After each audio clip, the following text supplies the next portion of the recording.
for some guidance on preparing for the IGCSE at Antalya Toplum Koleji. Of course, this is focused on IGCSE at our school, but much of the advice is general and can be used for preparing for many exams. I will break the video into 5 sections.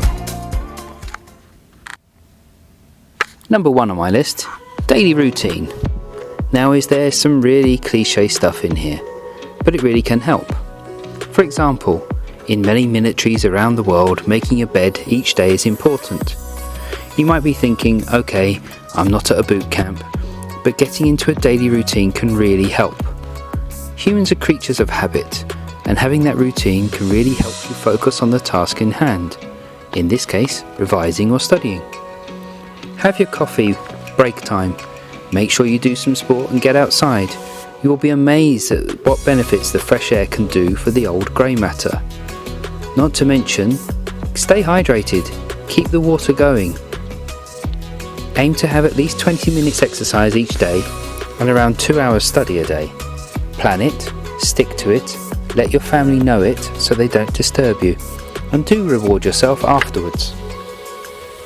Number 2, that's all about your environment. Now you've got all your camo gear, all colour coordinated, lined up in your wardrobe, and your bed sheets tucked in so tight that even a crowbar can't get you into your bed. But no, there's some truth to this. Even if you have a study session that doesn't go as well as planned, and you will have them, at least you know your bed is there and ready to help you make all those bad vibes float away. And a good night's rest means you can reset and put it behind you, so you don't carry it with you moving on into the next day. Make sure your desk is clear. Only have what you need to revise in front of you.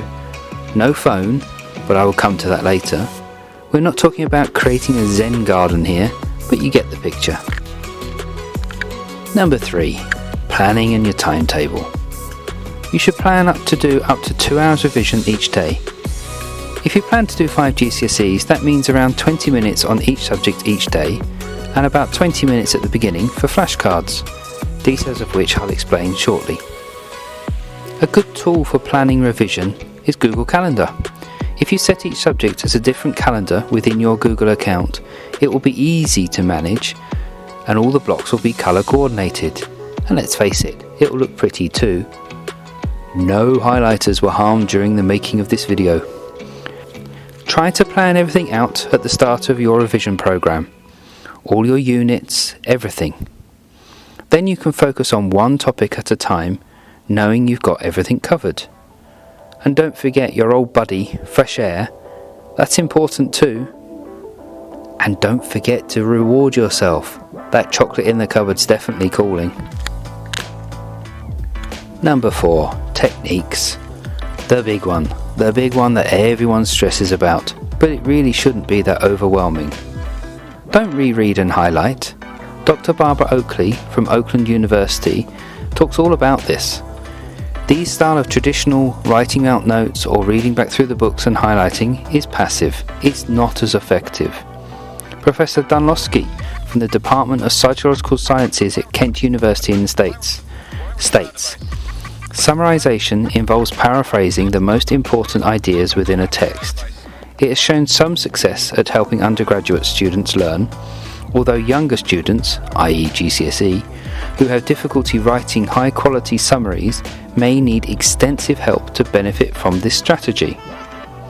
So, digging out old notes and rewriting them, or making a collage on a textbook using all the highlighters you own, is not a great idea. This is passive. Passive is not as effective as active revision. So what's active revision? Well, a great place to start is flashcards. In fact, I recommend each day start with flashcards. Now, before you break out the scissors and glue, take a look at Anki, A-N-K-I. The beauty of Anki is there's no cutting needed and it helps prioritise the stuff you need to practice. It builds an algorithm to show you the stuff you don't know and not the stuff you do. I don't recommend Anki on your phone, however, as it will likely mean your phone is a distraction and a hindrance more than a help. For subjects like science, maths, German and ICT, Anki cards are great. Think about mind maps too. mind maps really help with your connections between topics in subjects like English, Turkish, or global perspectives. Another invaluable resource is, of course, practice questions and exams. Do as many as you can. Get hold as many as you can. Also, setting yourself exam type conditions, including time, can really help, especially for the longer written tasks in subjects like global perspectives and first language English. If you can try and get hold of some study guides by cgpbooks.co.uk, as they're all about revision. They are set up just for GCSE and IGCSE. Just make sure you get the right versions and be mindful that they can be hard to find in Turkey and or expensive to import. The last one, number 5, phones and distractions. The smartphone can either be a massive help or a huge hindrance to the achievement of good IGCSE results. With this device, all of the world's information is in the palm of your hand and at your disposal. This is both a blessing and a curse, depending on how you use the device on a daily basis. Yes, it has all the answers to help you on your way, but it also has an eternity of distraction and irrelevant information ready for you. Make sure you are using your phone rather than your phone is using you. Likewise, with other distractions, don't be in a room with a TV on or others chatting. All of this only serves to distract you. So shh, mum, I will do the vacuuming for you after I finish, right? But of course, you won't be vacuuming your bedroom because, as we've already discussed, you've created your perfect environment and you vacuumed it already, right?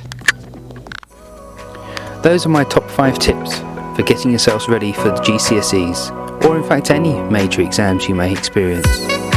It might seem overwhelming and hard time at the moment, but know that you can do it. You've done the work, you've done the study, now you just need to put it in action. Class of 2022, GCSE, you've got this. Good luck.